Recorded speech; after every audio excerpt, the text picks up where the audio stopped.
जय शिव गोरक्ष। प्रिय श्रोताओं, आप सुन रहे हैं महर्षि वाल्मीकि द्वारा रचित रामायण का बालकांड। आज इस बालकांड का 39वां भाग सुनेंगे।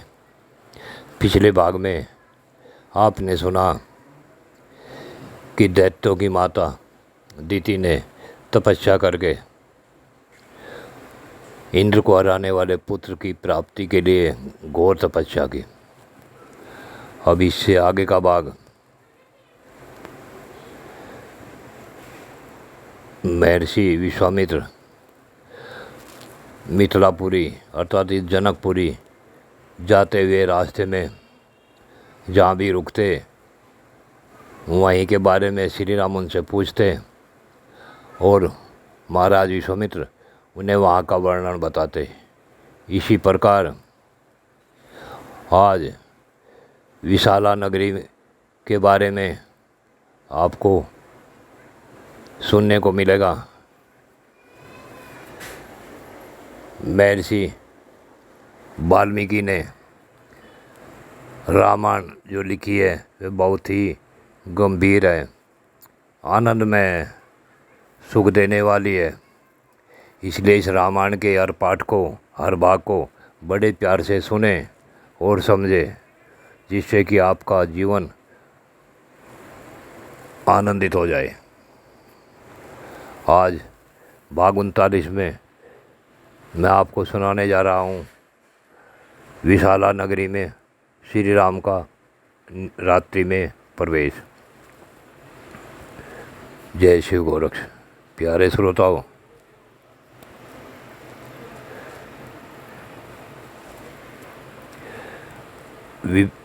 महर्षि विश्वामित्र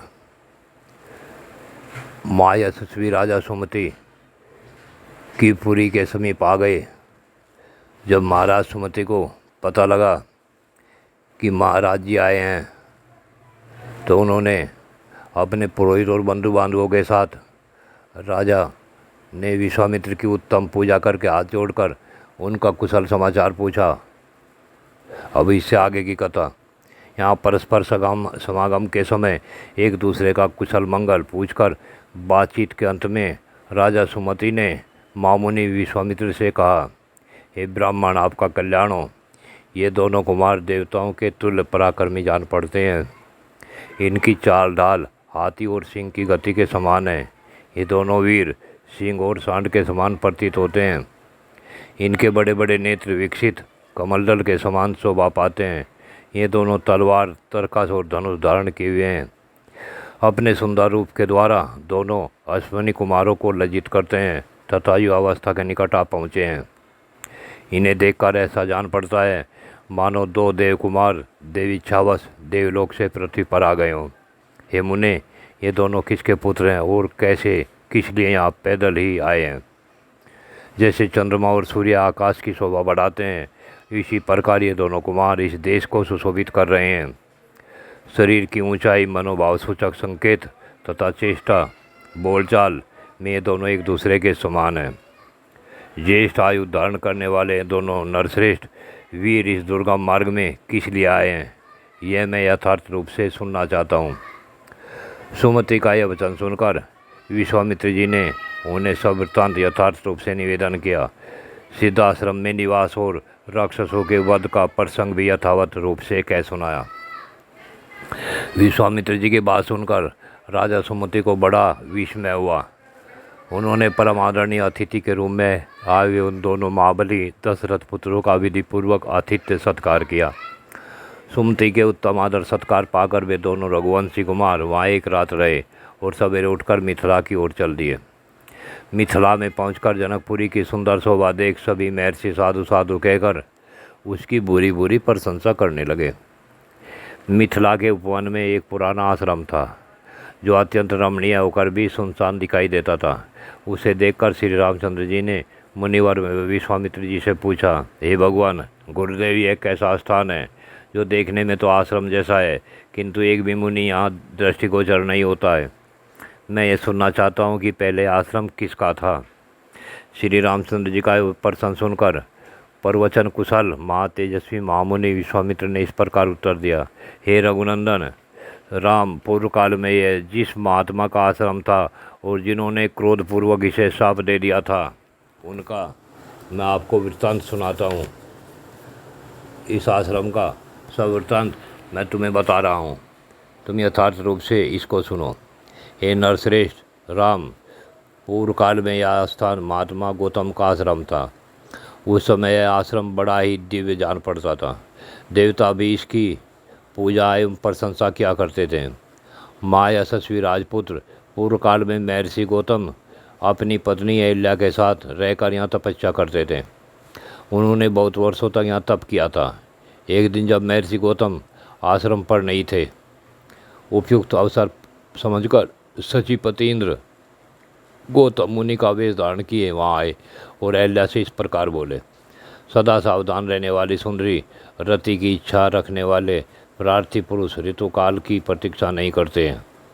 सुंदर कटि प्रदेश वाली सुंदरी, मैं इंद्र तुम्हारे साथ समागम करना चाहता हूँ।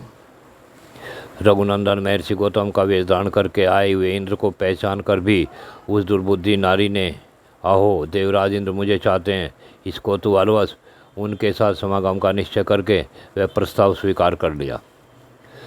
रति के पश्चात उसने देवराज इंद्र से संतुष्टचित होकर कहा, हे सुश्रेष्ठ, मैं आपके समागम से कृतार्थ हो गई। प्रभु अब आप शीघ्र यहाँ से चले जाइए। देवेश्वर महर्षि गौतम के कोप से आप अपनी और मेरी भी सब प्रकार से रक्षा कीजिए।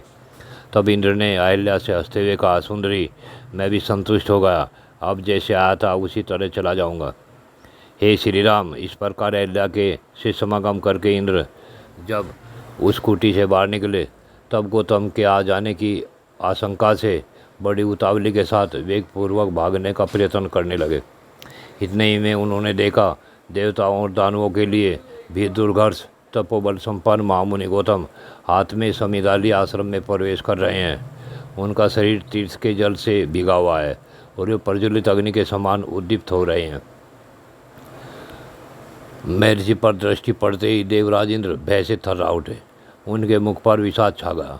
दुराचारी इंद्र को मुनि का वेश धारण किए देख सदाचार संपन्न मुनिवर गौतम जी ने रोष में भरकर कहा, हे दुर्मते, तूने मेरा रूप धारण करके यह न करने योग्य पाप कर्म किया है, इसलिए तू विफल अंडकोशों से रहित हो जाएगा। रोष में भरे हुए महात्मा गौतम के ऐसा कहते ही सहस्राक्ष इंद्र के दोनों अंडकोश उसी क्षण पृथ्वी पर गिर पड़े। इंद्र को इस प्रकार शाप देकर गौतम ने अपनी पत्नी को भी शाप दिया, दुराचारणी, तू भी यहाँ कई हजार वर्षों तक केवल हवा पीकर या उपवास करके कष्ट उठाती हुई राख में पड़ी रहेगी। समस्त प्राणियों से दृश्य रहकर इस आश्रम में निवास करेगी। जब दुर्घर्ष दशरथ कुमार राम इस घोर वन में पदार्पण करेंगे, उस समय तू पवित्र होगी। उनका आतिथ्य सत्कार करने से तेरे लोभ मोह आदि दोष दूर हो जाएंगे और तू प्रसन्नतापूर्वक मेरे पास पहुंचकर अपना पूर्व शरीर धारण कर लेगी। अपनी दुराचारणी पत्नी से ऐसा कहकर महातेजस्वी महातपस्वी गौतम इस आश्रम को छोड़कर चले गए और सिद्धों तथा चारणों से सेवित हिमालय के रमणीय शिखर पर रहकर तपस्या करने लगे। हे राम, तदंतर इंद्र अंडकोश से रहित होकर बहुत डर गए। उनके नेत्रों में त्रास छा गया। वे अग्नि आदि देवताओं, सिद्धों, गंधर्वों और चारणों से इस प्रकार बोले, हे देवताओं, महात्मा गौतम की तपस्या में विघ्न डालने के लिए मैंने उन्हें क्रोध दिलाया है। ऐसा करके मैंने यह देवताओं का कार्य ही सिद्ध किया है। मुनि ने क्रोधपूर्वक भारी शाप देकर मुझे अंडकोश से रहित कर दिया और अपनी पत्नी का भी परित्याग कर दिया। इससे मेरे द्वारा उनकी तपस्या का अपहरण हुआ है। यदि मैं उनकी तपस्या में विघ्न नहीं डालता तो वे देवताओं का राज भी छीन लेते। अतः ऐसा करके मैंने देवताओं का ही कार्य सिद्ध किया है। इसलिए श्रेष्ठ देवताओं, तुम सब लोग ऋषि समुदाय और चारणगण मिलकर मुझे अंडकोश से युक्त करने का प्रयत्न करो। इंद्र का यह वचन सुनकर मरुदगणों सहित अग्नि आदि समस्त देवता, कव्यवाहन आदि पितृ देवताओं के पास जाकर बोले, हे पितृगण, ये आपका बेड़ा अंडकोश से युक्त है और इंद्र अंडकोश रहित कर दिए गए हैं। अतः इस भेड़े के दोनों अंडकोशों को लेकर आप शीघ्र इंद्र को अर्पित कर दें। अंडकोश से रहित किया हुआ यह भेड़ा इसी स्थान में आप लोगों को परम संतोष प्रदान करेगा।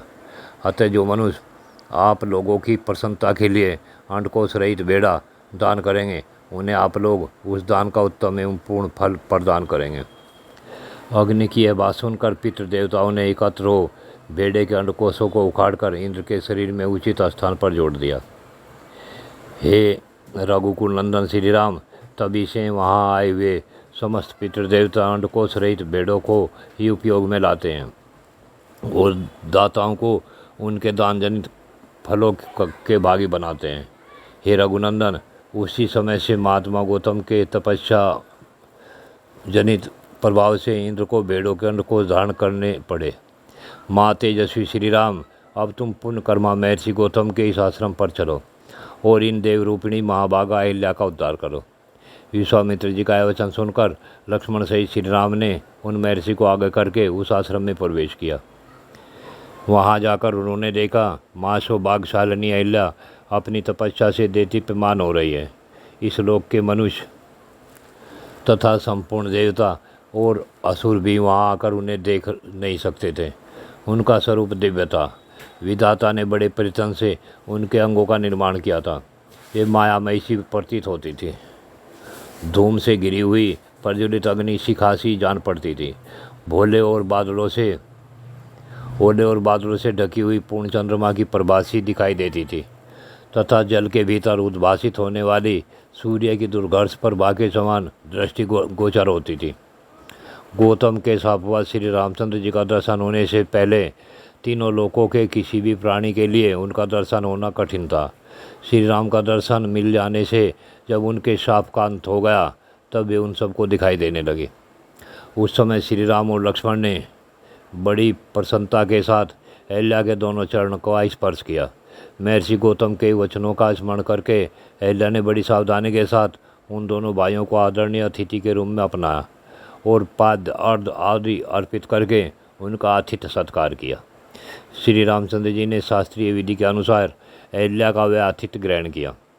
उस समय देवताओं की धुंधुभी बज उठी, साथ ही आकाश से फूलों की बड़ी भारी वर्षा होने लगी। गंधर्वों और अप्सराओं द्वारा महान उत्सव मनाया जाने लगा। महर्षि गौतम के अधीन रहने वाली अहिल्या अपनी तप शक्ति से विशुद्ध स्वरूप को प्राप्त हुई। यह देख संपूर्ण देवताओं ने साधुवाद देते हुए उनकी बुरी बुरी प्रशंसा करने लगे। महातेजस्वी महात्मा गौतम भी अहिल्या को अपने साथ पाकर सुखी हो गए। उन्होंने श्री राम की विधिवत पूजा करके तपस्या आरंभ की। महामुनि गौतम की ओर से विधिवत पूर्वक उत्तम पूजा आदर सत्कार पाकर श्री राम भी मुनिवर विश्वामित्र के साथ मिथिलापुरी को चले गए। प्रिय श्रोताओं, महर्षि वाल्मीकि के द्वारा रची गई यह रामायण आपको आनंद देने वाली प्राप्त होगी। अगला भाग आगे फिर इससे आगे की कथा सुनाई जाएगी। जय शिव गोरख।